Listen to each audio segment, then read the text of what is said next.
આપણી દરેક વાતચીત છે ને એ એક નાટક જેવી જ હોય છે.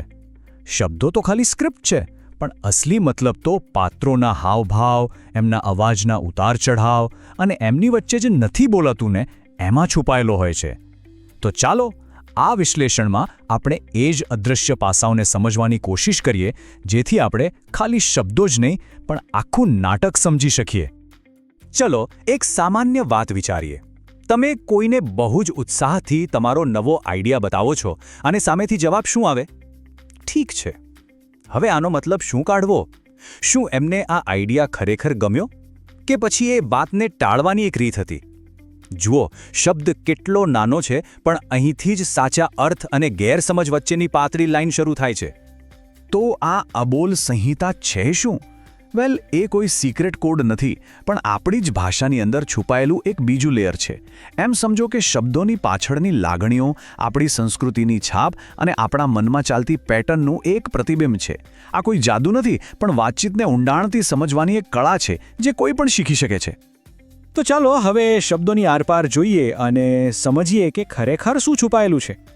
કારણ કે મોટાભાગની વાતચીત શબ્દોથી નથી જતી, પણ શબ્દોની વચ્ચે જે ખાલી જગ્યા હોય છે ને ત્યાં થાય છે. આ વાક્ય બહુ જ ઊંડું છે. એ કહે છે કે દરેક શબ્દ પોતાની સાથે એક ભાવનાત્મક અને સાંસ્કૃતિક વજન લઈને ફરે છે. અને જ્યારે આપણે આ વજનને ઇગ્નોર કરીને ખાલી ડિક્શનરીવાળા અર્થ પર ધ્યાન આપીએ છીએ ને બસ, ત્યારે જ સંબંધોમાં ગેરસમજ ઊભી થાય છે.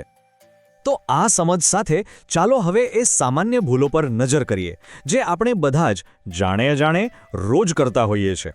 આ એ પળ છે જ્યાં વાતચીતનો પુલ તૂટી જાય છે અને અંતર વધવા લાગે છે. આ જુઓ, આપણે સાંભળીએ છીએ ઠીક છે, પણ એનો અસલી મતલબ ઘણીવાર એવો હોય છે કે હું નિરાશ છું, પણ મારે અત્યારે દલીલ નથી કરવી.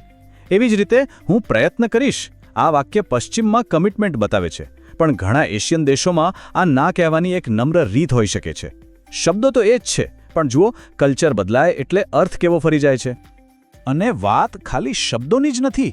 અરે, આપણું શરીર તો એનાથી પણ વધારે બોલે છે. જ્યારે કોઈ કહે હું સામત છું પણ આંખો ચોરાવે, તો સમજી જ જવાનું કે મનમાં હજુ પણ કંઈક ખટકે છે.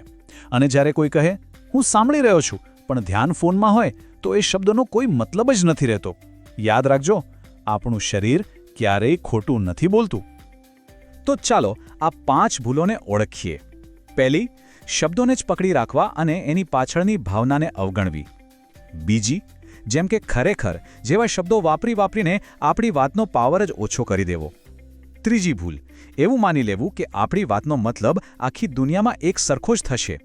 ચોથી, આંખો, હાથ અને ચહેરાના હાવભાવથી જે સંકેતો મળે છે એને નજરઅંદાજ કરવા. અને પાંચમી, ક્યારે એ વિચાર જ ન કરવો કે આપણી બોલવાની રીત બીજા પર શું અસર કરે છે. પણ ગભરાવાની જરૂર નથી. સારી વાત એ છે કે આ કોઈ જન્મજાત ટેલેન્ટ નથી. સ્પષ્ટ વાતચીત એક સ્કિલ છે, એક કળા છે. અને કોઈ પણ સ્કિલની જેમ એને શીખી શકાય છે અને વિકસાવી પણ શકાય છે. ચાલો જોઈએ કેવી રીતે. જે 5 ભૂલો આપણે જોઈ એના જ આ 5 ઉપાય છે. પહેલું, જ્યારે કોઈ કહે આ પ્રોજેક્ટ ચેલેન્જિંગ છે, તો ખાલી શબ્દો પર નહીં પણ એમના અવાજમાં જે થાક છે એના પર ધ્યાન આપો. બીજું, એમ કહેવાને બદલે કે મને લાગે છે કે કદાચ આપણે આમ કરવું જોઈએ, સીધું કહો મારો આઈડિયા છે કે આપણે આમ કરીએ. ત્રીજું, સમજો કે કયા કલ્ચરમાં સીધી વાત પસંદ કરાય છે અને ક્યાં ગોળ. ચોથું, જો તમે કોઈની પ્રશંસા કરી રહ્યા છો તો તમારા ચહેરા પર પણ એ ખુશી દેખાવી જોઈએ. અને પાંચમું, રાત્રે સૂતા પહેલા વિચારો આજે મારી કઈ વાતની સૌથી સારી અસર થઈ. સારું, ફક્ત જાણવું પૂરતું નથી. જ્ઞાનને ખાલી દિમાગમાં રાખવાથી કંઈ નહીં થાય. એને રોજિંદા જીવનમાં ઉતારવું પડશે. કારણ કે અસલી બદલાવ તો પ્રેક્ટિસથી જ આવે છે. શરૂઆત કરવા માટે એકદમ સિમ્પલ પણ પાવરફુલ રીત છે. રોજની ખાલી 5 મિનિટ બસ. દિવસની એવી કોઈ વાતચીત વિશે લખો જ્યાં તમને લાગ્યું કે ગેરસમજ થઈ. તમે શું કહ્યું? એમણે શું જવાબ આપ્યો? તમે અલગ રીતે શું કહી શક્યા હોત? આ નાનકડી આદત તમારા સંબંધોમાં મોટો ફેરફાર લાવી શકે છે, સાચે જ. હવે આ 2 વસ્તુઓ તો બહુ જ કામની છે. પહેલી, કોઈ પણ જવાબ આપતા પહેલા ખાલી 1 સેકન્ડનો પોઝ લો અને પોતાને પૂછો આ વ્યક્તિ ખરેખર શું કહેવા માંગે છે. અને બીજી, આમાં થોડી હિંમત જોઈશે, પણ કોઈ ભરોસાપાત્ર મિત્ર કે સહકર્મી પાસેથી ફીડબેક લો.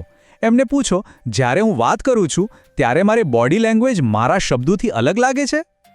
આ સિવાય બીજું શું કરી શકાય? તો સાંભળો, હું પ્રયત્ન કરીશ જેવા નબળા વાક્યોને બદલે હું આ કરીશ અથવા આ મારાથી નહીં થાય જેવા સ્પષ્ટ વાક્યો વાપરો.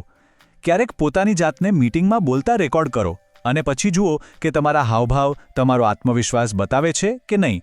અને હા, જો તમે અલગ અલગ દેશોના લોકો સાથે કામ કરો છો તો થમ્સઅપ જેવા સામાન્ય ઇશારાનો ક્યાં શું અર્થ થાય છે એ જાણી લેજો. અને છેલ્લે એક વાત યાદ રાખજો, આ બધી મહેનત ખાલી સારા શબ્દો વાપરવા માટે નથી. આનો અસલી ધ્યેય છે પોતાની જાતને અને બીજાને વધુ ઊંડાણથી સમજવાનો.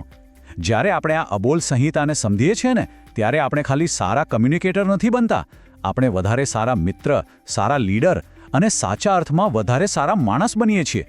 આપણે ઝઘડાને જોડાણમાં અને ગેરસમજને સમજવાણમાં બદલી શકીએ છીએ. તો આ બધી વાત પછી હવે એક સવાલ, તમારી જે આગલી વાતચીત થશે એમાં તમે શું સાંભળશો? ખાલી શબ્દો કે પછી એની પાછળ જે સંગીત વાગી રહ્યું છે એનો જે ભાવ છે એને પણ સમજવાની કોશિશ કરશો? પસંદગી તમારી છે.